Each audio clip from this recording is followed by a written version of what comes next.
Je suis Aurélien Agbenonsi. Jean-Paul Carteron m'a fait l'honneur de me demander d'être son conseiller spécial sur les affaires stratégiques et africaines. Il se trouve que j'étais ces 7 dernières années ministre des Affaires étrangères de la coopération du Bénin. Mais avant cela, j'ai passé plus de 25 ans aux Nations Unies, d'où je suis parti comme sous-secrétaire général. Et je suis arrivé au Mali comme coordonnateur résident, coordonnateur humanitaire, 10 jours avant le coup d'État de Sanogo, qui nous a conduit à tout ce que l'on sait aujourd'hui. Donc, c'est presque un devoir moral pour moi de m'exprimer dans ce débat pour dire 3 ou 4 choses. La première, c'est que lorsque nous nous engageons, lorsque les États s'engagent à sanctionner les prononciaments, les coups d'État militaires, ils oublient quelque chose de très fort. Les coups d'État institutionnels. Au niveau de la population, ça a la même valeur.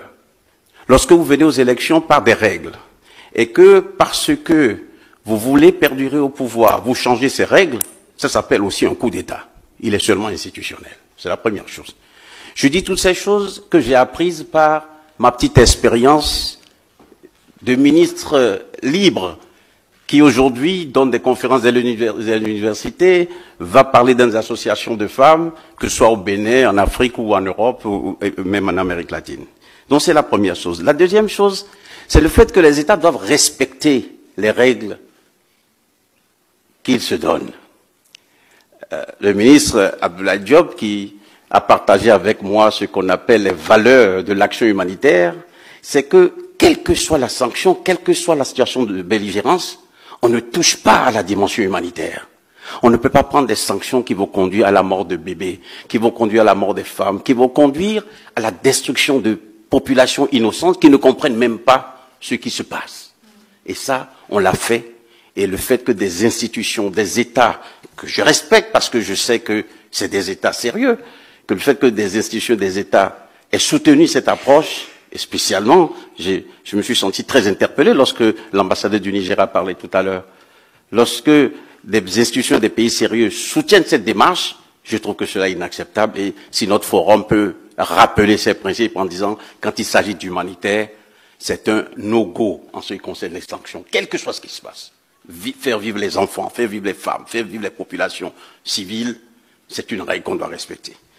La troisième chose, c'est que aujourd'hui, vous avez une sorte d'éveil de conscience de la jeunesse. Le paradigme a changé complètement. Lorsque je vais parler dans les universités, les gens m'interpellent. J'ai eu des questions sur l'AES, dans une université du Bénin, où les jeunes disent, mais pourquoi est-ce que vous diabolisez ces États qui se sont organisés pour survivre? Quand, au Mali, Kidal est resté occupé pendant des années, et que vous n'avez pu rien faire, vous, les autres États africains, ils ne parlent même pas des États occidentaux. Et c'est déjà une jeunesse consciente qui ne jette pas la pierre aux puissances extra-africaines. Ils interpellent les autres États africains. Mais qu'est-ce que vous avez fait? Vous n'avez rien fait. Ils se sont organisés, ils ont trouvé d'autres partenaires. Vous savez, quand un enfant n'arrive pas à trouver à manger, s'il voit le diable qui passe, qui lui propose une baguette de pain, il achète cette baguette de pain et il la mange.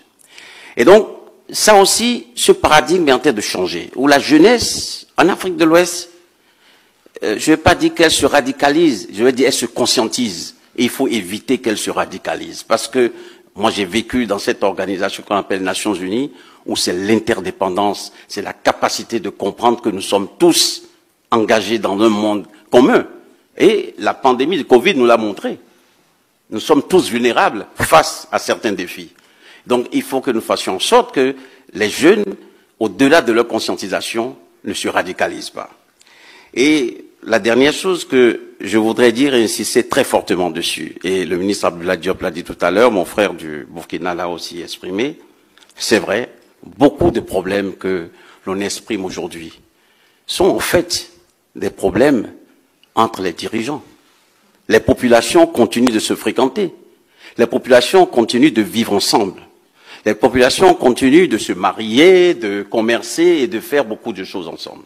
Alors je voudrais que si notre forum, le forum de Crans-Montana, peut faire quelque chose, et j'aime bien ce qu'a dit notre ami le ministre Barrio de la colonie de Saint-Egidio, c'est que nous ayons une gestion intelligente des crises, que nous comprenions que les sanctions ne servent à rien.